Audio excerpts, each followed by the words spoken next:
Assalamualaikum warahmatullahi wabarakatuh. Bismillahirrahmanirrahim. Alhamdulillahilladzi waffaqa man tafaqaha fid din wa rafa'a sya'nal ulama'i wa ata kulli dhi haqqin haqqah. Wassalatu wassalamu ala nabiyyina Sayyidina Muhammad ibn Abdullah Al-Fatih lima ughliq wal khatim lima sabaq nasirul haqqi bil haqq wal hadi ila siratikal mustaqim wa ala alihi wa sahbihi wa tabi'ina lahum bi ihsanin ila yaumiddin, amma ba'd.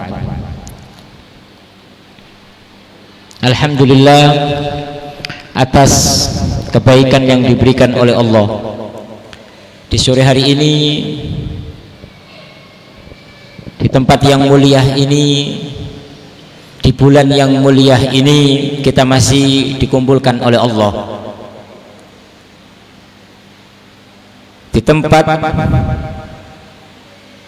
yang mana kita sebagai umat Islam harus memperhatikan yang namanya masjid, menghidupkan rumah-rumah Allah Subhanahu wa taala. Di zaman sekarang banyak orang lupa dengan masjid. Dan itu diantisipasi oleh Rasulullah SAW. Dan di antara mukjizatun Nabi yaitu mengetahui sesuatu yang belum terjadi,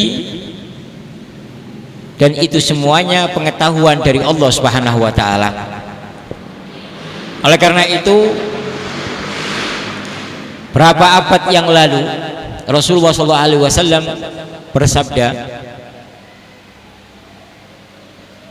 yang mana dalam sabda tersebut ada 7 golongan yang mendapatkan naungan dari Allah. Di antaranya adalah seorang pemuda yang hatinya sambung dengan masjid, keinginan untuk hadir di masjid.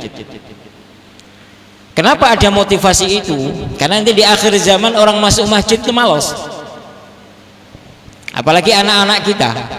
Dan sekarang terjadi, paling yang masuk masjid orang yang sudah umur sudah tua.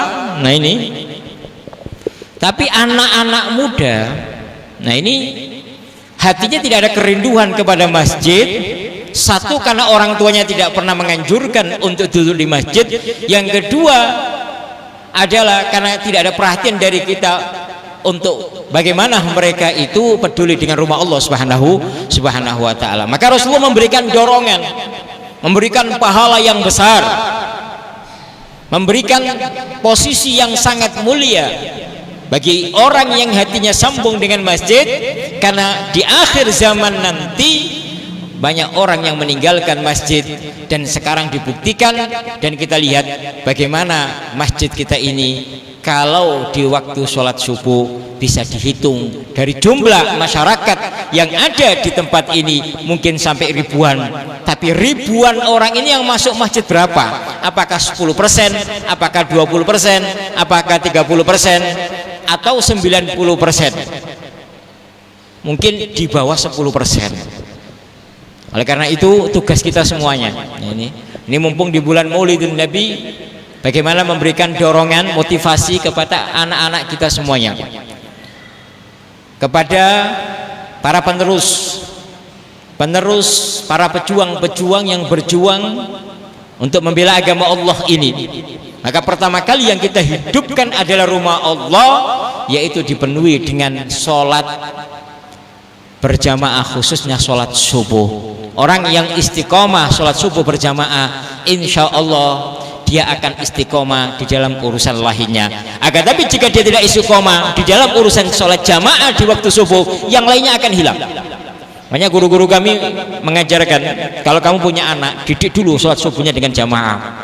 Kamu harus marah jika anak kamu nggak sholat jamaah di masjid, karena ini ada athar, ada pengaruh yang sangat besar sekali terhadap pendidikan anak kita, terhadap kelangsungan anak-anak kita.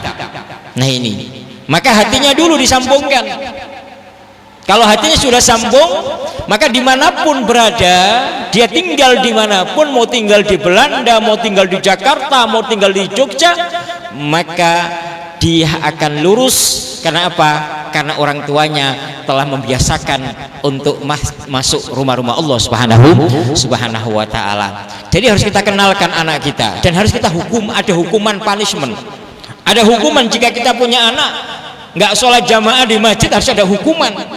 Kalau anda jajan, kalau anda sholat jamaah, akan aku kasih uang 100.000, 200.000, atau jajannya nanti biasanya 20.000 dikasih. Tapi kalau nggak masuk masjid, nggak sholat jamaah, nggak akan dikasih jajan, atau dikurangi menjadi 10.000. Nah, ini adalah memberikan motivasi untuk anak-anak kita, bagaimana mereka peduli dengan rumah-rumah Allah Subhanahu wa ta'ala. Oleh karena itu ya, di bulan Maulid ini kita harus terus belajar apa yang diajarkan oleh Nabi Muhammad SAW. Maka di antara sunnah-sunnah Rasulullah yaitu sholat berjamaah di rumah-rumah Allah Subhanahu wa ta'ala. Maka diterangkan di dalam sejarah. Nah, ini di dalam sejarah apa itu? Rasulullah SAW itu selalu membantu keluarganya. Masak dilakukan oleh Rasulullah, menyapu dilakukan oleh Rasulullah, mencuci piring dilakukan oleh Rasulullah, membersihkan kamar mandi dilakukan oleh Rasulullah. Maka di saat beliau lagi sibuk masak urusan rumah, datang ada suara azan, maka beliau cepat-cepat ihmarrat wajhu, wajahnya merah, cepat-cepat ingin masuk rumah Allah Subhanahu wa ta'ala. Bukan kebiasaan kita, kalau kita nunggu qomat baru masuk, kan masih azan nanti qomat baru masuk. Itu tidak seperti itu. Dan ini dibangun oleh Rasulullah SAW, diteruskan oleh para sahabat Nabi, diteruskan oleh para tabi'in. Kemudian di akhir zaman ini para orang ahli fikih kadang fikihnya menipu dirinya. Orang ahli fikih kadang fikihnya menipu dirinya. Kok bisa? Iya, ini kan sholat jamaah sunnah, nggak wajib kan, nggak harus sholat di masjid. Ini namanya fikih menipu dirinya. Bukan masalah sunnah atau fardu kifayah atau wajib menjadi perdebatan di kalangan para ulama, tapi kita sebagai hamba Allah, kekasih Allah, kita harus maju terus di dalam urusan ibadah kita. Ini adalah kebutuhan kita, ini adalah tanggung jawab kita di hadapan Allah Subhanahu wa ta'ala. Maka ini sesuatu yang banyak ditinggalkan di zaman sekarang. Nah, ini tadi karena banyak orang ahli fikih, ahli ilm, ditanya hukum, masya Allah hafal, dalilnya hafal, tapi hanya di mulut, hanya di otak, tapi amal tidak ada. Maka para ulama-ulama dahulu kadang kadang fikihnya tidak banyak, tapi amalnya banyak. Nah, ini jangan sampai kita tertipu dengan fikih yang kita pelajari, jangan sampai kita tertipu dengan ilmu yang kita pelajari, mengajarkan kita makin jauh dari Allah, meremehkan sesuatu yang diperhatikan oleh Nabi Muhammad SAW, meremehkan sesuatu yang menjadi hal yang penting bagi Nabi Muhammad SAW. Oleh karena itu, tugas kita sebagai orang tua, tugas kita sebagai kepala rumah tangga, pertama kali yang harus kita hadirkan di dalam rumah tangga kita, bagaimana kita mendidik keluarga kita, yaitu sholat berjamaah di rumah-rumah Allah Subhanahu wa ta'ala. Jadi saya ulangi lagi, orang tua harus memberikan hukuman. Kalau punya anak nggak sholat jamaah di masjid, harus kasih hukuman. Mau dikurangi uang jajannya, mau apa? Kalau dia aktif 1 minggu kamu aktif, saya kasih hadiah. Nah, seperti itu motivasi. Tidak hanya pelajaran saja, di dalam dunia ibadah ini perlu perlu ada motivasi. Nah, ini kadang kita tidak memperhatikan. Nah, ini kemudian di antara akhlak Nabi Muhammad SAW, tadi Rasulullah peduli dengan sholat jamaah, dianjurkan kepada para sahabat Nabi. Dan di antara juga akhlak Nabi Muhammad SAW apa itu? Al muslimu akhul muslim, la yadlimuhu wa la yakhdhuluhu wa la yakdzibuhu. Nah, ini di antara akhlak muslim, antara sesama muslim, yaitu tidak pernah berdusta. Nah, kita ini sering berdusta, tapi kita kadang tidak sadar. Maka di antara sifatun nubuwah, amanah, tidak pernah berdusta, itu sifatun nubuwah. Dan ini yang dibangun oleh Rasulullah SAW. Tapi kadang kita ini ditanya, ada orang pengen hutang kepada kita, saya mau hutang. Jawaban coba, saya nggak punya uang. Padahal dia punya uang. Karena kita nggak mau orang ini hutang kepada kita, sehingga kita harus berdusta. Dan ini banyak. Ada datang orang ngetuk pintu ke rumah kita, umpamanya, saya mau pinjam uang 1 juta, 2 juta. Apa jawabannya? Saya nggak punya uang. Padahal di rekeningnya banyak uang. Ada uang. Nah, kalau Anda tidak mau menghutangin, jawab dengan baik. Jangan berdusta. Apa jawabannya? Saya punya uang, tapi uang ini lagi saya pakai untuk ada kebutuhan. Kebutuhan apa? Kebutuhan ini, kebutuhan ini. Jangan bilang nggak punya uang, nanti Allah akan mengambil uang Anda nanti. Nah, ini diantaranya akhlak Nabi Muhammad, tidak pernah berdusta. Ya. Sama, kadang diantara santri saya mau pinjam uangnya, saya nggak punya uang, uang saya habis ini. Jadi ceritanya panjang itu. Nah, ini yang harus diperhatikan. Maka para ulama membagi dusta itu ada 5. Kadang dusta itu hukumnya wajib. Kapan berdusta itu wajib? Jika ada orang bertanya kepada Anda, tahu nggak yang namanya fulan? Dan Anda tahu orang ini kalau Anda beritahu, dia akan membunuhnya, akan menyakitinya, akan mengganggu kehormatannya, maka Anda bilang, saya nggak tahu. Nah, berdusta ini hukumnya wajib karena kemaslahatan nyawa seseorang tersebut. Nah, ada hukum berdusta, hukumnya haram. Ya tadi, tidak ada tujuan syarak. Ditanya berdusta, ini, nggak ada tujuan apa-apa. Hanya anak menutupi dirinya kadang-kadang dia. Ditanya, saya mau hutang kepada Anda, hutang 1 juta, bilangnya saya nggak punya uang. Padahal dia punya uang, berdusta namanya, dosa, haram hukumnya. Jadi kalau kita ini sering berdusta, terus nanti dilihat oleh anak kita, saya tahu ibu punya uang, tapi kenapa dia bilang kok nggak punya uang? Ini kan berdusta, akan ngajari anak Anda berdusta. Nah, kemudian ada hukumnya makruh, ya. Ada hukumnya makruh, berdusta kepada istri untuk menyenangkan hati istri. Ditanya, gimana saya? Oh, kamu cantik. Padahal nggak cantik kan? Ini para ulama mengatakan, ya, al-kidhbu li zaujati tatyiban li nafsiha, untuk menyenangkan dirinya. Makruh, nggak dapat dosa, iya, nggak dapat dosa, nggak apa-apa. Tapi hukumnya makruh dalam Islam. Ditanya lagi, gimana masakan saya tadi itu? Oh, enak, masya Allah, sedap. Padahal apa? Nggak enak, nggak apa-apa, makruh, untuk menyenangkan hati. Di saat kita melihat suami istrinya lagi beli baju, gimana baju saya? Bagus nggak? Oh, bagus, masya Allah, engkau paling cantik. Nah, untuk padahal dia berbeda kenyataan, gitu loh.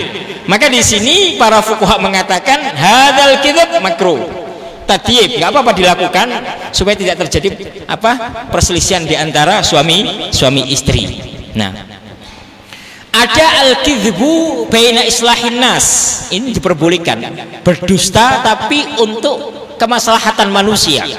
Contohnya apa? Nah, ini contohnya, umpamanya ada 2 orang terjadi percecokan. Nah, Anda bilang tadi A itu bilang Ali sama Z namanya. Ali bertengkar sama Z. Anda namanya Muhammad. Anda bilang ke Z, tadi Ali bilang saya itu kepingin minta maaf, masya Allah, Zaid itu baik. Dia bilang ke Zaid seperti itu, padahal Zaid gak bilang apa-apa. Sebaliknya Anda bilang ke Ali juga seperti itu. Oh, Zaid itu orangnya baik, dia itu tadi minta maaf kepada kamu, dia itu menyanjung kamu, mengatakan kamu itu orang baik, padahal dia tidak mengatakan. Nah, tapi dusta yang seperti ini diperbolehkan untuk apa? untuk memperbaiki hubungan di antara manusia. Tapi kalau dosanya untuk menghancurkan manusia, itu hukumnya haram. Tidak ada masalah aslinya, tapi Anda yang memperbesar masalah. Dan ini banyak terjadi di tengah masyarakat kita, antara saudara, antara tetangga, ada orang ketiga yang membesar-besarkan. Nah, maka dosa yang seperti ini hukumnya haram di dalam syariat Nabi Muhammad SAW. Oleh karena itu, apa pesan Rasulullah SAW atau di dalam khabar, ya, waqad warada fil khabari inna fil ma'arid laman duha ay ghunyatan anil kidhib. Jadi caranya sebagaimana supaya kita tidak berdusta, maka pakai sindiran. Karena sindiran ini sesuatu yang dipuji dalam syariat Nabi Muhammad SAW. Dan ini dilakukan oleh Sayyidina Abu Bakar. Di saat beliau hijrah ke Madinah bersama Rasulullah SAW, ada beberapa orang yang banyak mengenal Sayyidina Abu Bakar, ya, tapi tidak mengenal Rasulullah SAW. Maka orang-orang yang mengenal Abu Bakar ini bertanya, wahai Abu Bakar, itu siapa? Rasulullah Sayyidina Abu Bakar tidak menjawab itu adalah Muhammad. Rasulullah tidak, karena takut. Saat itu banyak orang-orang Yahudi yang ingin apa? Ingin membunuh Nabi Muhammad SAW. Tapi jawaban Sayyidina Abu Bakar dengan jawaban yang sindiran, apa itu? Innahu yuhdini sabil. Itu adalah orang yang menunjukkan saya jalan. Maksudnya apa? Yang menunjukkan saya dari jalan kegelapan menuju jalan terang benderang. Jadi tidak menyebutkan dengan bahasa apa? Bahasa innahu Muhammad Rasulullah. Innahu yuhdini sabil. Orang itu adalah orang yang menunjukkan aku jalan. Maksudnya apa? Jalan kebaikan. Ini dengan sindiran yang dilakukan oleh Sayyidina Abu Bakar radhiyallahu anhu. Oleh karena itu, ya, pernah terjadi di zaman Al-Hajjaj. Hajjaj ini pemimpin yang zalim, pemimpin yang membuat kerusakan di muka bumi. Ada orang yang menentang, dibunuh. Ada orang yang menghalanginya, dibunuh. Ada orang yang tidak setuju, dibunuh. Itu Hajjaj. Maka dan berapa banyak sahabat Nabi yang dibunuh. Ini pemimpin yang zalim, Hajjaj ini. Akhirnya apa? Satu ketika Hajjaj ini berkata kepada beberapa para sahabat Nabi, "Madza taqulu fiyya?" Apa yang kau katakan tentang saya? Nah, ini dijawab oleh sahabat Nabi, "Antal qasid al-adil." Engkau orang yang qasid al-adil. Makna qasid, orang yang ahli iqsad, yaitu orang yang teliti, al-adil dan adil secara zahir. Akhirnya orang-orang yang hadir dari kalangan sahabat Nabi mengatakan, wahai Hajjaj, ini sahabat ini memuji kamu. Tapi Hajjaj mengatakan, lah, dia tidak memujiku. Innama arada bil qasid al jair. Yang dimaksud qasid itu adalah orang yang menipu. Wabil adil, yang dimaksud adil itu yaitu dia jauh dari kebenaran. Jadi para sahabat Nabi dengan menggunakan bahasa sindiran. Jadi dohirnya adalah memuji, tapi hakikatnya dia tidak memuji. Supaya apa? Supaya tidak terjadi ketersinggungan. Nah ini. Oleh karena itu, ya, kalau Anda maunya ditanya oleh istri Anda, para suami, gimana saya? Ya, alhamdulillah cantik. Cantik kamu, masya Allah, baik akhlak kamu. Supaya nggak rame, supaya nggak marah, nggak apa-apa. Kadang atau dengan bahasa apa? Bahasa sindiran yang bisa, yang sekiranya itu apa? Yang sekiranya istri itu tidak tersinggung. Itulah bahasa-bahasa yang dipakai oleh para sahabat Nabi Muhammad SAW untuk bagaimana para sahabat Nabi bisa menyenangkan orang. Kemudian, ya, di antara akhlak Nabi Muhammad Maka tadi dalam hadis itu tidak berdusta, tidak menghina. Nah ini mumpung di bulan Maulid Nabi ya, supaya kita ini belajar tentang akhlak Nabi. Maka Rasul tidak pernah menghina. Tadi tidak pernah berdusta. Yang pertama tadi selalu menganjurkan untuk sholat jamaah. Yang kedua tidak pernah berdusta. Yang ketiga apa? Tidak pernah menghina. Itu Rasulullah SAW. Dan ini tingkatan yang sangat tinggi. Maka kata Al-Imam Al-Ghazali ya, la tastasghir ahadan minal khalqi hayyan kana aw maitan. Kamu jangan sampai menghina orang, baik orang tersebut itu masih hidup ataupun mati. Kenapa? Konsekuensinya kata Imam Ghazali, fatahlik, kamu nanti akan rusak, kamu nanti akan hancur, kamu akan nanti terhina. Jadi kalau Anda menghina orang, Anda akan dihina. Li'annaka la tadri, kata Imam Ghazali, sebab kamu tidak tahu ahwa khairun minka, orang yang kamu hina itu apakah lebih baik daripada kamu atau kamu lebih baik daripada dia. Fa innahu wa in kana fasikon, kamu lihat orang itu fasik, ahli minum, ahli zina, jangan sampai di hati kamu menghina orang tersebut. Kenapa? Karena kita tidak tahu ending daripada kehidupan kita. Berapa banyak orang yang dohirnya ahlul maksiyah, tapi Allah menginginkan kebaikan sebelum meninggal. Allah berikan taubat, dia sadar taubat kepada Allah, saya itu meninggal, maka dia masuk surga. Kita tidak tahu berapa banyak ahli ibadah, ibadahnya masya Allah, siang malam, sore masya Allah, ahli puasa, ahli sodako. Akan tetapi apa? Akan tetapi endingnya dia masuk neraka. Kenapa? Ya tadi dia menghina orang, hatinya selalu menghina orang. Nah, jangan sampai Anda menghina orang. Belum tentu kita zahirnya ahli ibadah, tapi endingnya nanti ahli surga, belum tentu. Oleh karena itu di hati kita jangan sampai menganggap orang lain itu hina. Dan itu adalah akhlak Nabi Muhammad SAW. Maka yang harus kita lakukan apa? Kita harus memuliakan orang. Siapapun yang datang kepada Anda, muliakan. Maka diterangkan, inna iblisa ihtaqara Adam. Iblis itu menghina Adam. Disuruh sujud nggak mau, malah menghina. Ya Allah, gimana kau?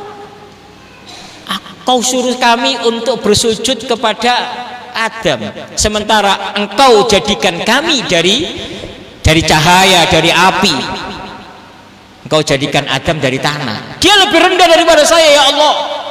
Allah hinakan, dimasukkan neraka selamanya. Karena hina. Oleh karena itu syair mengatakan, man abdaman nas abdamuhu wa faza bil fadli war riasati. Barang siapa yang memuliakan manusia, maka manusia akan memuliakannya dan dia akan mendapatkan kemuliaan.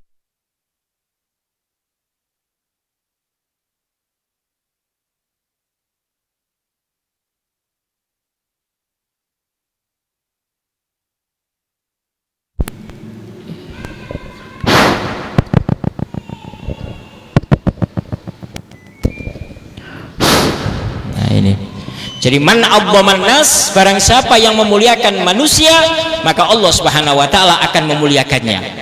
Tapi barang siapa yang merendahkan manusia, maka Allah rendahkan.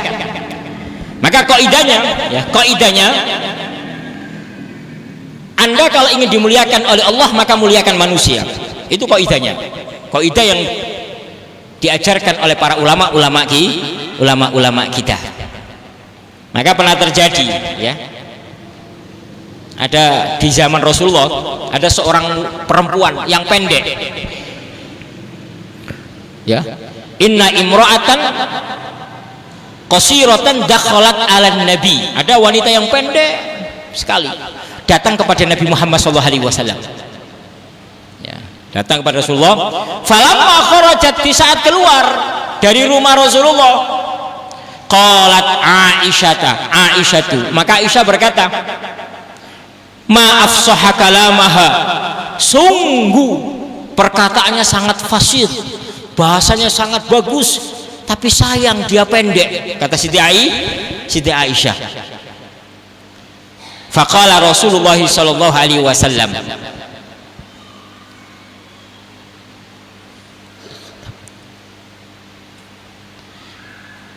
ya Aisyah, engkau telah berbuat ghibah kepadanya ya Aisyah.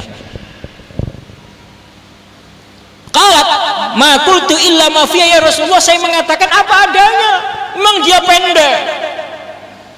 Enggak ya Aisyah, kamu telah berghibah, menghina dia, enggak boleh. Dzakarti aqbaha ma fiha, engkau menyebutkan sesuatu yang jelek pada wanita tersebut. Nah ini banyak terjadi di zaman sekarang ini. Masya Allah, perempuan itu cantiknya, tapi sayang banyak omongnya. Nah, nggak boleh. Masya Allah, istri itu Masya Allah baik sekali, tapi sayang rewel. Nah, ini masuk kategori menghina, ghibah, menggunjing. Maka Rasulullah mengingatkan Sayyidah Aisyah radhiyallahu anha, yang mana saat itu Sayyidah Aisyah menganggap itu adalah sesuatu yang biasa, amalan yang biasa, bukan amalan yang dianggap dosa. Karena ketidaktahuan Sayyidah Aisyah radhiyallahu anha, wajar orang bilang, oh dia itu pendek tapi sayang, dia itu kalamnya fasih, Masya Allah bagus, tapi sayang pendek. Dia itu Masya Allah dermawan, tapi sayang omongannya kasar. Nah itu semuanya adalah menggunjing, ghibah. Apa setelah itu kata Nabi Muhammad SAW, man kaffa lisanahu an a'radin nas aqala Allahu asratahu yaumal qiyamah wa man dhabba an akhihi fa haqiqun 'ala Allah taala ayyatikahu minan nar. Kata Nabi Muhammad, barang siapa yang menjaga lisannya an a'radin nas, dari kejelekan-kejelekan umat Islam, harga diri umat Islam, tidak pernah menjelekkan fulan, tidak pernah menyakiti fulan, pokoknya lisannya dijaga benar, maka Allah Subhanahu wa taala akan menghapus kejelekannya di hari kiamat, dan Allah bebaskan dari api neraka. Coba,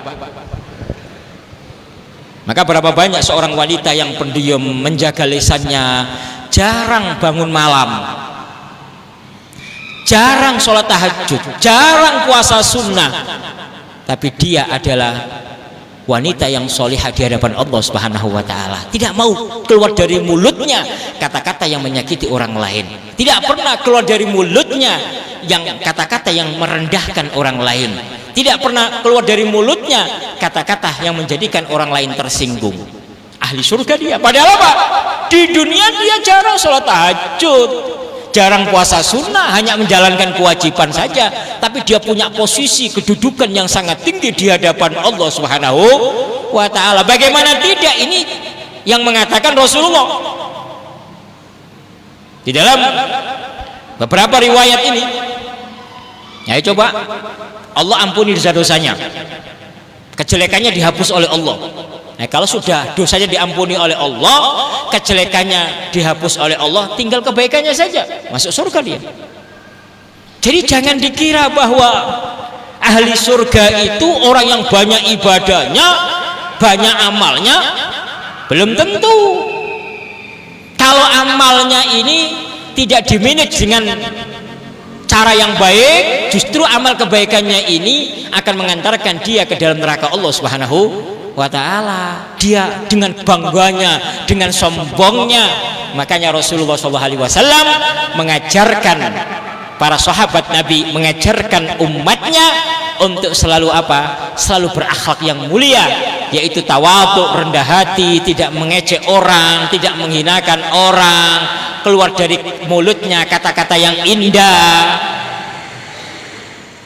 Ini, dan ini ucapan yang jelek ini banyak yang dicoba oleh Allah, baik kalangan ulama, kalangan orang biasa, banyak yang dicoba oleh Allah. Ini tidak mengenal ulama atau bukan ulama. Berapa banyak Para ulama kadang mengucapkan kata-kata yang kurang pas. Akhirnya apa? Allah masukkan ke dalam neraka Allah Subhanahu wa taala. Begitu juga selain ulama juga banyak yang mengucapkan kata-kata yang kurang baik, menghina orang. Akhirnya apa? Endingnya masuk neraka. Oleh karena itu kita hidup di dunia ini harus didasari dengan ilmu. Anda beribadah kepada Allah harus dengan ilmu. Anda bermuamalah kepada Allah harus dasari dengan ilmu yang baik. Oleh karena itu ibadah yang tidak dilakukan dengan cara yang baik, ibadah tersebut tidak akan mengantarkan kita menuju surga Allah, tapi kadang mengantarkan kita menuju neraka Allah Subhanahu wa taala. Mudah-mudahan Allah Subhanahu wa taala memberkahi kita semuanya, dan Allah Subhanahu wa taala menjadikan kita hamba yang selalu menjalankan akhlak mulia dari akhlak Nabi Muhammad sallallahu alaihi wasallam. Ini akan berapa hari lagi mungkin bulan Maulid habis. Nah ini, maka yang belum baca sholawat tolong baca, yang kurang dari 10.000 dibaca mulai sekarang lagi, mumpung ada beberapa hari lagi. Bukan berarti kok baca sholawat dari bulan Maulid, enggak. Ini bulan khusus Nabi Muhammad. Kalau kita bahagia dengan Rasulullah, Allah akan bahagia kepada kita. Kalau Allah bahagia kepada kita, kita akan dijadikan apa? Dijadikan ahli surga. Apapun yang kita minta dikabulkan oleh Allah. Ini masalahnya, kita bahagia dengan orang yang dicintai oleh Allah, gitu. Maka bagaimana pertolongan Allah itu datang? Ya caranya apa? Ya kita bahagia, kita membahagiakan Allah dengan cara apa? Kita melakukan atau membahagiakan orang-orang yang dicintai oleh Allah Subhanahu wa taala. Bulan Maulid, bulan lahirnya baginda Nabi Muhammad. Maka para ulama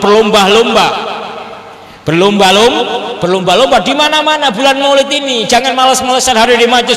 Wah, majlis kan isinya hanya itu-itu aja, ceramahnya hanya itu-itu aja. Ya pasti tentang kecintaan Rasulullah, tentang masalah ini, hanya itu-itu aja. Gak ada update yang terbaru. Bukan masalah isi ceramahnya, tapi Anda hadir di satu acara Maulidun Nabi, Anda bahagia, Anda senang, maka Allah Subhanahu wa taala memandang Anda dengan cintanya Allah. Sehingga apa? Anda termasuk hamba Allah yang dicintai oleh Allah. Permasalahan Anda akan diselesaikan oleh Allah Subhanahu wa taala. Makanya kita diajarkan, ya, diajarkan sejak dulu kalau bulan Maulid, masya Allah, lisan kita jangan sampai lupa baca sholawat. Yang kerja di pasar baca sholawat, sambil melayani pelanggan baca sholawat, Allahumma sholli ala sayyidina Muhammad wa ala ali sayyidina Muhammad. Di rumah baca sholawat. Anaknya diajari, yang anak kecil-kecil, nah kamu ya hari ini baca 100 kali ya, ini hadiah untuk kamu 10.000. Sudah baca 100 kali belum? Sudah, ini hadiahnya 10.000. Anak nanti hatinya lembut. Jadi kalau ingin melembutkan hati anak-anak kita, ya dengan cara memperbanyak baca sholawat kepada Rasulullah sallallahu alaihi wasallam. Itu pendidikan yang harus kita ajarkan anak-anak kita. Makanya zaman sekarang ini, masya Allah, anak-anak kita itu berani dengan orang tuanya. Kenapa? Karena kita tidak pernah melembutkan hati anak kita. Nggak pernah kita kasih apa? Kasih sesuatu yang bisa melembutkan hatinya. Anda kalau punya sepeda motor, sepeda ontel itu sepeda, ya, ini kalau rantainya ini agak apa? Agak kasar, maka harus dikasih oli supaya lembut. Sama, hati kita ini perlu dilembutkan. Hati anak kita kalau mulai kecil kita lembutkan terus, dewasa di hatinya lembut. Tapi kalau setiap hari hati anak kita selalu keras, mulai kecil hatinya keras, tidak mengenal kelembutan, tidak mengenal kasih sayang, tidak mengenal yang namanya cinta kepada Allah, cinta kepada Rasulullah, bagaimana hati anak kita menjadi lembut? Ditanamkan mulai kecil. Nah, ini bulan Maulid ya, ini kamu bagi-bagi ya, ini uang 10.000 kasih orang itu. Apa? Karena ini hari Rasulullah, hari yang terindah, ini kelahiran Rasulullah. Diajarkan, dia akan mengenal, dia diberi sesuatu. Karena apa? Hatinya ada cinta kepada Rasulullah. Bukan masalah 10.000-nya, tapi bagaimana kita menanamkan anak-anak kita ini peduli dengan orang yang dicintai oleh Allah, orang yang memberi syafaat kepada kita di akhir kiamat nanti, di hari kiamat nanti, yaitu baginda Nabi Muhammad SAW. Oleh karena itu ya, nanti ada acara Maulidin Nabi nanti di masjid ini malam Jumat hari CBMB, nanti ada acara Maulidin Nabi Muhammad SAW malam Jumat. Perbanyak hadir, usahakan ya. Kita sibuk, kita ini urusan dengan Rasulullah kok sibuk. Ini aneh, kalau ada orang urusan dengan Rasulullah sibuk itu aneh. Sibuk apapun karena ini berkaitan dengan Rasulullah, orang yang kita cintai. Tidak ada bahasa sibuk, tidak ada bahasa capek, karena berangkat dari cinta. Tapi kalau nggak berangkat dari cinta kepada Rasulullah, malas-malasan ini, malas mikir-mikir terus ini mikir, karena nggak ada cinta kepada Rasulullah. Nah, kecintaan kita ini dilihat dari mana? Ya sekarang ini di bulan-bulan Maulid ini.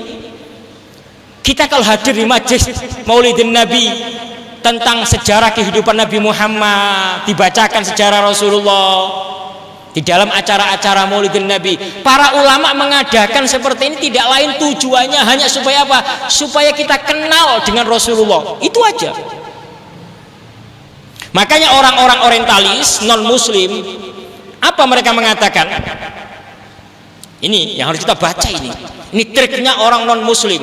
Orang orientalis itu adalah orang yang mempelajari Islam, hafal Al-Quran, banyak hafal hadis, tapi dia bukan seorang muslim. Apa kata orang orientalis ini? Kalau Anda ingin mengahlakkan, menghancurkan umat Islam, gampang. Di antaranya apa? Jauhkan orang-orang Islam ini dari kehidupan Nabi Muhammad. Jadikan mereka tidak kenal dengan Nabi Muhammad. Kalau tidak kenal dengan Rasulullah, maka dia tidak akan kenal dengan perjuangan Rasulullah. Dia tidak akan kenal apa yang dilakukan oleh Rasulullah SAW. Kalau dia sudah tidak mengenal nabinya, siapa nabinya, dilahirkan di mana, wafat di mana, apa kegiatan Rasulullah, apa perjuangan Rasulullah, kalau sudah tidak kenal itu, maka dia tidak akan cinta kepada Nabi Muhammad. Kalau nggak cinta kepada Nabi Muhammad, maka tidak ada loyalitas kepada agama Allah. Ini orang-orang orientalis. Makanya para ulama terus memopo bagaimana umat ini tidak jauh dari Rasulullah. Ingat terus siapa Nabi Muhammad, siapa Rasulullah itu, bagaimana perjuangannya. Makanya kalau punya HP yang tidak kenal dengan Muhammad, coba dilihat di Google siapa Rasulullah, ditulis, dibaca, oh Rasulullah ini, akhlaknya ini, kehidupannya ini. Perlu itu memupuk kecintaan kita kepada Nabi Muhammad SAW. Kemudian nanti hari Minggu, ya, hari Minggu nanti ada Maulid Nabi di Pondok Pesantren Al Khairiyah Wakaf, dan ini nanti banyak tamu dari luar kota. Dan Anda sebagai orang-orang daerah sini harus mendukung acara ini, dan tolong ditertibkan nanti, kan nanti banyak tamu dari luar kota nanti untuk datang. Ya mudah-mudahan aman semuanya, dijauhkan dari penyakit COVID semuanya nanti. Jadi kita maulid ya, nanti dimulai pagi-pagi jam 8 nanti dari tamu dari Cirebon, tamu dari Brebes, tamu dari Kuningan, tamu dari Indramayu, dan di luar kota nanti akan datang di acara Maulidin Nabi Muhammad SAW yang diadakan di Pondok Pesantren Al-Khairiyah yang letakkan di wakaf ini. Jadi usahakan Anda hadir. Hadirnya dari rumah. Ya Allah, aku hadir karena aku ingin berjumpa dengan Rasulullah. Saya ingin Rasulullah perhatikan kepada aku, ya Allah. Jadi Rasulullah itu nggak butuh Anda cintai, nggak butuh. Rasulullah nggak butuh Anda perhatikan, nggak butuh.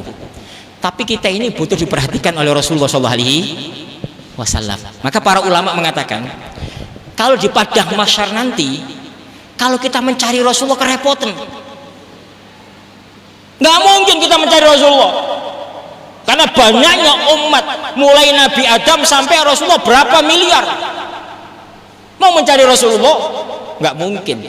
Tapi kalau Rasulullah yang mencari kita, maka dengan mudah, karena mukjizat yang diberikan oleh Allah kepada Nabi Muhammad SAW. Oh itu ada fulan itu, di jejaknya ada tulisan apa? Cinta Rasulullah. Oh ini ahli hub, oh ini ahli cinta, oh ini. Ketahuan, kelihatan, muncul cahaya-cahaya cinta di hati orang-orang yang di hatinya ada cinta kepada Nabi Muhammad SAW. Maka ditarik oleh Rasulullah, fulan kamu kesini, fulan kamu kesini, fulan kamu kesini, ayo di golonganku. Jadi kita, Rasulullah tidak butuh cinta kita, Rasulullah tidak butuh perhatian kita, tapi kita membutuhkan perhatian Rasulullah. Kita membutuhkan cinta Nabi Muhammad SAW. Oleh karena itu ayo kita hadir bersama-sama membaca sholawat Nabi Muhammad SAW. Kemudian apa? Hadirkan hati kita. Saya ingin dekat dengan Nabi Muhammad SAW. Anaknya dihadirkan, suruh hadir semuanya, ya, suruh hadir semuanya supaya ada hati kepada Rasulullah, ada cinta kepada Nabi Muhammad SAW. Mudah-mudahan Allah Subhanahu Wa Taala memberkahi kita semuanya dan urusan kita akan dimudahkan oleh Allah Subhanahu Wa Taala. Para pemirsa, para pendengar itu dimanapun anda berada, ya, kita cukupkan di sini. Mungkin hari ini kita tidak akan membaca kitab tentang sholat, tentang wudhu, nanti kita akan teruskan minggu depan. Saya umumkan kepada para pemirsa, para pendengar dimanapun berada, telah dibuka pendaftaran, ya, Pondok Pesantren Nurul Haya ataupun Al Khairiyah, baik yang ada di Tanggungan, yang ada di Cirebon, yang ada di Kuningan, dan di tempat-tempat lain telah dibuka pendaftarannya. Dan insya Allah alhamdulillah pada tadi siang jam 11 siang, alhamdulillah ada orang yang mewakafkan tanahnya untuk pembangunan Pondok Pesantren Al Khairiyah untuk almarhum Haji Ajat. Semoga Allah mengampuni dosa-dosanya dan dimasukkan sebagai ahli surga, mewakafkan tanahnya yang ada di Cipondok. Insyaallah nanti secepatnya kita akan bangun untuk pondok pesantren, ya, kurang lebih ada berapa ribu, 4.000 atau 5.000 ton. Nanti kita akan luaskan sampai berapa hektar nanti, dan secepatnya nanti kita akan bangun Pondok Pesantren Al Khairiyah yang ada di Cipondok, ya. Tadi siang kita bacakan Fatihah, semoga Allah mengampuni dosa-dosanya dan jadikan sebagai ahli surga, amalannya diterima oleh Allah Subhanahu wa taala, mengalir. Setiap orang yang membaca Al-Qur'an maka pahalanya mengalir kepada orang yang mewakafkannya. Ila hadiniyah. Al-Fatihah. A'udzubillahi minasyaitonir rajim. Bismillahirrahmanirrahim. Alhamdulillahirabbil alamin. Arrahmanirrahim. Maliki yaumiddin. Iyyaka na'budu wa iyyaka nasta'in. Ihdinas siratal mustaqim. Shiratal ladzina an'amta 'alaihim ghairil maghdubi 'alaihim waladdallin. Amin. Dan juga, ya, kita juga mendapatkan wakaf kurang lebih ada 2 hektar di wilayah Bogor. Nanti kita akan bangun pondok di Bogor. Ya, dan kita juga mendapatkan wakaf 1 hektar di Malaysia. Nanti kita akan bangun pondok di Malaysia. Jadi ada wakaf 1 hektar di Malaysia, dan nanti kita akan bangun pondok Nurul Haya ataupun Al Khairiyah di Malaysia. Begitu juga kita mendapatkan wakaf di Banjarmasin kurang lebih 3 hektar. Insyaallah nanti kita akan bangun, dan alhamdulillah ada beberapa donatur yang siap membangun pondok-pondok ini, baik di Malaysia, baik di Cipondok, baik di Bogor ataupun di Samarinda, sudah siap untuk membangun pondok-pondok ini, baik donatur di negeri kita Indonesia ini ataupun dari luar Indonesia. Tapi intinya mereka adalah orang baik, berjuang bagaimana menyiarkan syariat Nabi Muhammad SAW, menyampaikan syariat Nabi Muhammad ke muka bumi ini. Wallahu a'lamu bishawab. Hadirin jamaah Masjid Jangkar Desa Cibinong dan juga para pemirsa Radio Kuningan dimanapun anda berada yang insyaallah sama-sama dirahmati Allah Subhanahu wa taala. Selanjutnya sebelum kita ke season yang kedua, itu sesi tanya jawab, diingatkan kembali seperti bagaimana yang disampaikan Ustadz, bahwasanya ada undangan untuk umum, yaitu Maulid Akbar Nabi Muhammad SAW 1443 Hijriah dan Tasyakur Harlah Ponpes Al Khairiyah yang ketiga bersama Dr. Kiai Haji Ja'far atau RSMA dan juga Habib Ali Al-Kaf. Waktunya hari Minggu tanggal 7 November jam 7.00 waktu Indonesia Barat sampai dengan selesai, terbuka untuk umum. Tempatnya Jalan Adipati Cangkuang nomor 100.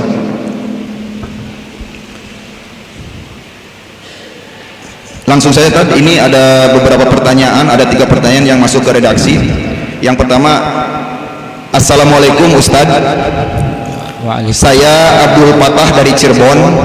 Pertanyaannya, bagaimana Ustadz caranya menghilangkan suudzon dan menghilangkan merasa diri ini yang paling baik daripada orang lain?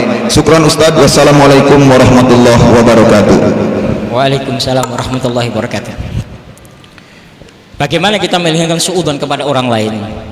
Maka para ulama ittafaqal masyayikh annal qalba la yakdzib wa anna hawa nafsi yakdzib, bahwa hati itu tidak pernah berdusta, tapi yang namanya hawa nafsu selalu berdusta. Maka suudzon itu berangkat daripada apa? Berangkat daripada hawa nafsu. Oleh karena itu ya, ada ajaran yang mengajarkan kepada kita, apa itu? Kita harus berbaik sangka kepada hamba-hamba Allah. Kalau urusan muamalah boleh kita berburuk sangka, jual beli boleh berburuk sangka. Makanya tanya ini berapa harganya, tawar menawar. Itu namanya berangkat dari buruk sangka, nggak apa-apa hubungan muamalat. Tapi hubungan dengan hamba Allah yang tidak ada kaitan dengan muamalat, yaitu ahli sholat atau ahli zakat, ahli sedekah atau ahli ini, kita nggak boleh bersuudzon. Maka lihatlah kebaikan orang, jangan melihat kejelekan orang.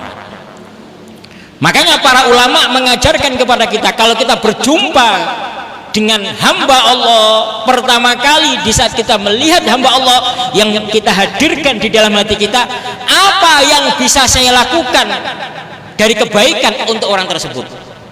Bukan apa? Bukan mencari kejelekannya, bukan berbuat jelek kepada orang tersebut, enggak. Tapi apa yang saya bisa berikan dari kebaikan untuk orang yang ada di depan saya ini, untuk orang yang dekat saya ini. Ini yang diajarkan oleh baginda Nabi Muhammad SAW. Makanya Abu Jahal itu sering hadir di majlis Rasulullah. Tapi di saat bertanya kepada Rasulullah, tidak ada muncul sedikit pun buruk sangka dari Rasulullah kepada Abu Jahal. Dilayani sama Rasulullah dengan bahasa yang indah, bertanya dijawab oleh Rasulullah. Ternyata apa? Mengejek Rasulullah. Besok lagi, datang lagi, disambut Rasulullah dengan akhlak yang baik, dengan husnudzon. Ternyata apa? Menjelekkan Rasulullah lagi, mencaci maki Rasulullah lagi, ya kan? Rasulullah husnudzon terus sampai Abu Jahal mati.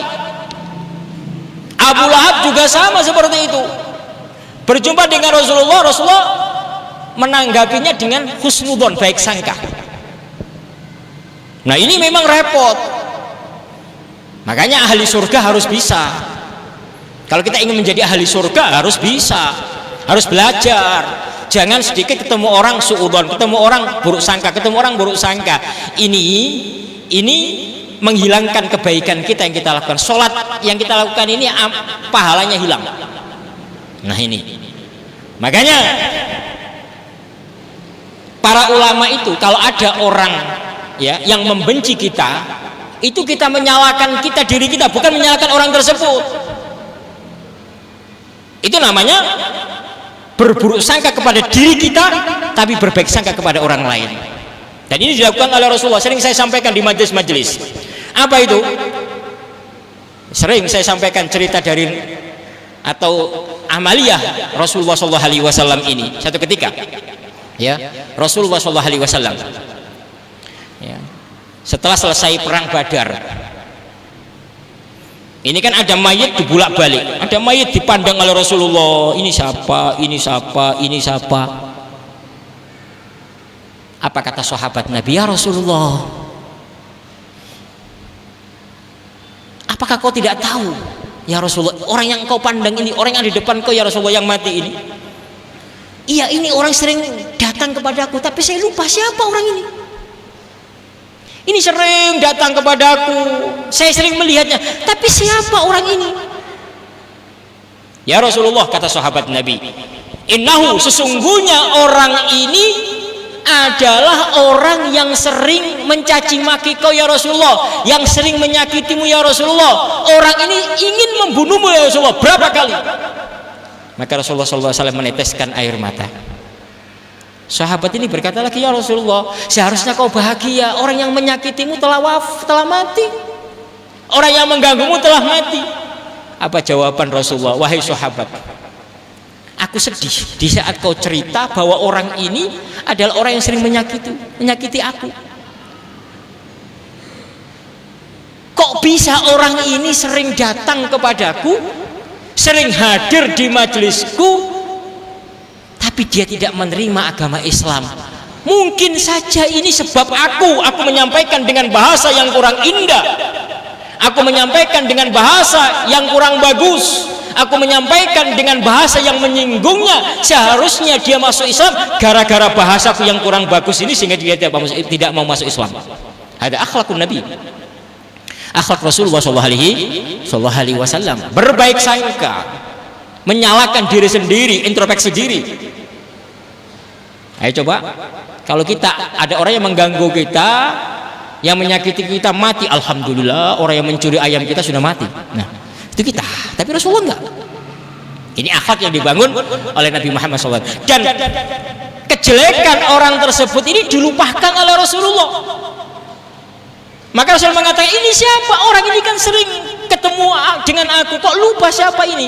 Padahal di saat ketemu Rasulullah, orang ini mencaci maki Rasulullah, orang ini menghina Rasulullah, orang ini apa?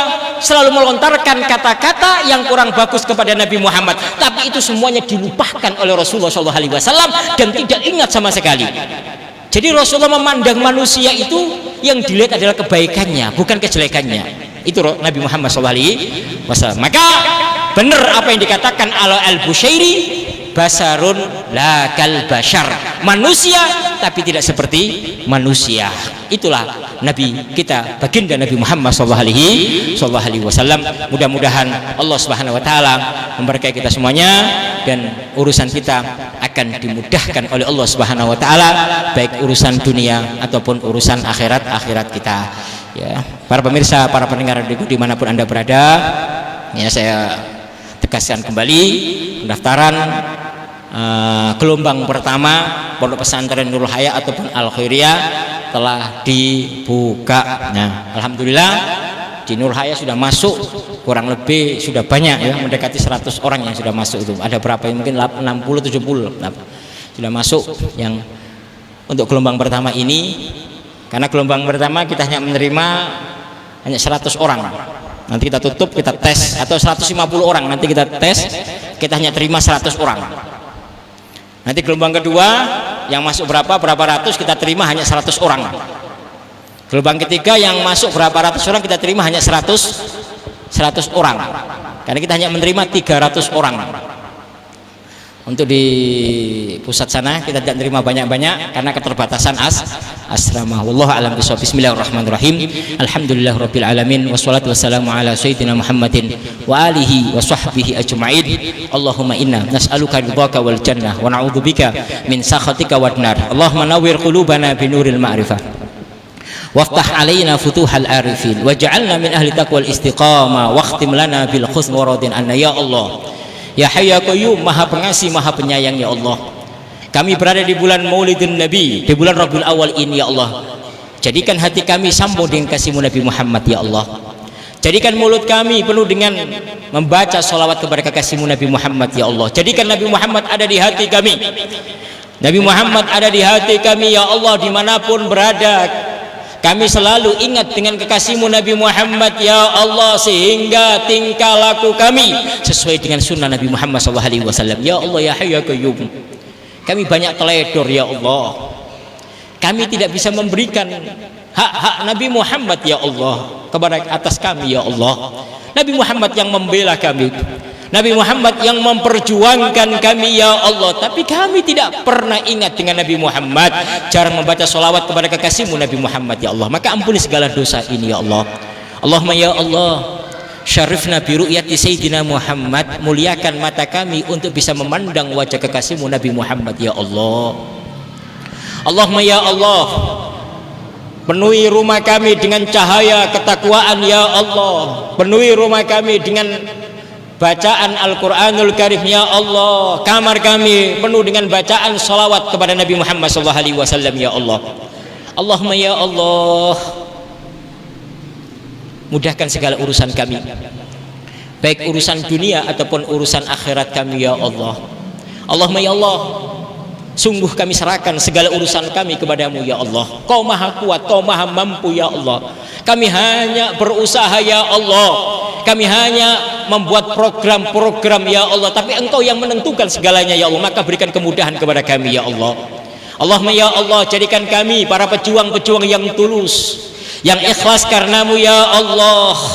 Allahumma ya Allah, di antara akhlak Nabi Muhammad tidak ada kebencian dan kedengkian kepada sama muslim, maka hilangkan kedengkian dan kebencian di hati kami ya Allah. Lembutkan hati kami, jangan kau jadikan hati kami hati yang kasar. Mudahkan kami untuk meminta maaf kepada orang-orang yang telah kami sakiti ya Allah, dan mudahkan kami untuk memberi maaf kepada mereka-mereka yang telah menyakiti kami ya Allah.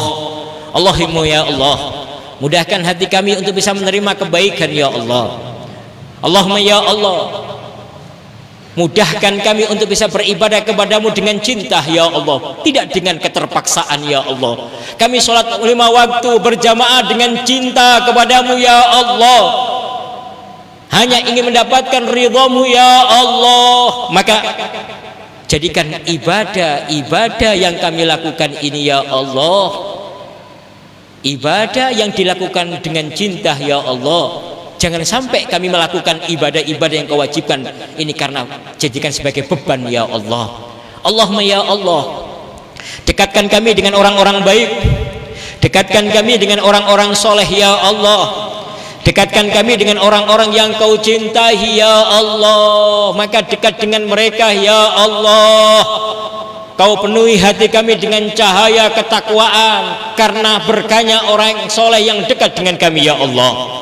Allahumma ya Allah, jaga iman kami ya Allah. Allahumma ya Allah, jaga iman kami ya Allah. Kami hidup di akhir zaman ini ya Allah.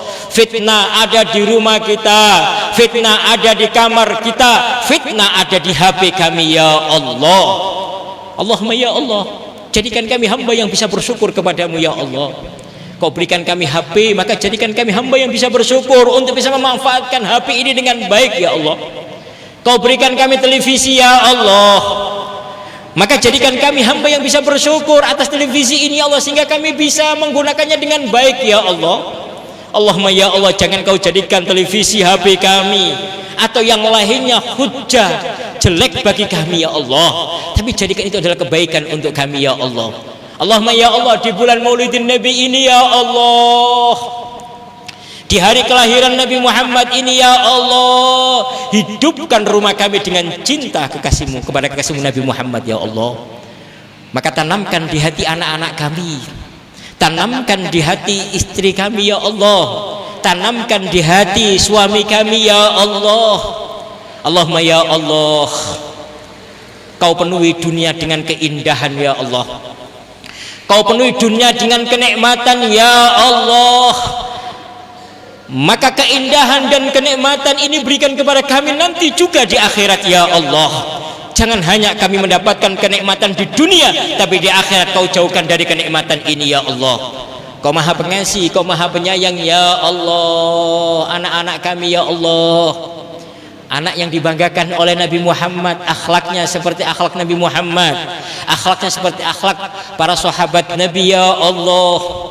Allahumma ya Allah, jaga mereka anak-anak kami ya Allah di dunia ya Allah dari segala kemaksiatan ya Allah, kemaksiatan mata, kemaksiatan mulut, kemaksiatan tangan, kemaksiatan kaki ya Allah. Kau maha menggerakkan segala yang kami miliki ya Allah, gerakkan segala jasad kami, tangan kami untuk bisa berbuat kebaikan di muka bumi ini ya Allah. Allahumma ya Allah, panjangkan umur kami untuk kebaikan ya Allah. Ya Allah, sisa-sisa umur kami ini ya Allah, yang masih tersisa ini ya Allah, jadikan sisa umur ini untuk yang terbaik ya Allah, manfaat untuk umat Nabi Muhammad ya Allah. Allahumma ya Allah, jadikan kami hamba yang bisa memberikan manfaat untuk umat Nabi Muhammad ya Allah. Apa artinya kau panjangkan umur kami, tapi apa ya Allah, umur-umur ini kami gunakan untuk maksiat ya Allah. Maka jauhkan kami dari segala kemaksiatan ya Allah. Maka pandanglah kami dengan cintamu ya Allah, pandanglah kami dengan kasih sayangmu ya Allah.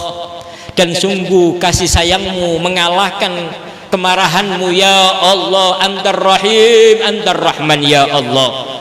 Allahumma ya Allah, kau ciptakan kami ya Allah, maka tidak mungkin kau menyiksa kami ya Allah, kau masukkan kami ke dalam neraka-Mu ya Allah. Kami yakin kau maha pengasih ya Allah. maka jauhkan kami dari tempat-tempat kemaksiatan, dekatkan kami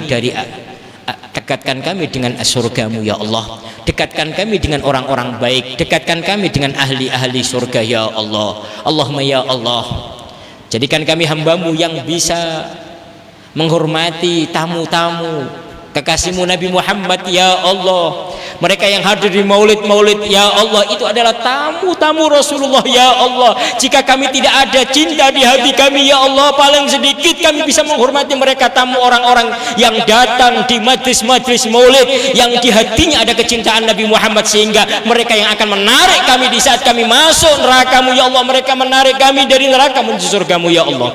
Allahumma ya Allah, Kau Maha Pengasih, Kau Maha Penyayang ya Allah. Mudahkan segala urusan kami, baik urusan dunia ataupun urusan akhirat kami ya Allah. Allahumma ya Allah, setiap hari kami mendapatkan ilmu ya Allah, tapi jadikan ilmu ini hujjah yang baik untuk kami ya Allah. Allahumma ya Allah, jika Kau mengutus malaikat untuk mencabut nyawa kami ya Allah, maka jangan Kau cabut kecuali Kau cinta kepada kami, jangan Kau cabut kecuali Kau sayang kepada kami ya Allah, jangan Kau cabut nyawa kami kecuali kami mudah mengucapkan kalimat la ilaha illallah Muhammadur Rasulullah, la ilaha illallah Muhammadur Rasulullah, la ilaha illallah Muhammadur Rasulullah. Rabbana atina fid dunya hasanatan wa fil akhirati hasanatan wa qina adzabannar. Subhana rabbika rabbil izzati amma yasifun wa salamun alal mursalina walhamdulillahi rabbil alamin. Kita bacakan Fatihah untuk orang-orang tua kita, kakek-kakek kita semuanya, mumpung di bulan Maulid, dengan berkahnya Nabi Muhammad, dengan syafaat Nabi Muhammad, kita semuanya, keluarga kita, kakek-kakek kita, orang tua kita dijadikan sebagai ahli surga ila hadiniyah. Al-Fatihah. A'udzubillahi minasyaitonir rajim. Bismillahirrahmanirrahim. Alhamdulillahirabbil alamin. Arrahmanir rahim. Maliki yaumiddin. Iyyaka na'budu wa iyyaka nasta'in. Ihdinas siratal mustaqim. Shiratal ladzina an'amta 'alaihim ghairil maghdubi 'alaihim waladdallin. Amin. Wal afu minkum. Assalamualaikum warahmatullahi wabarakatuh.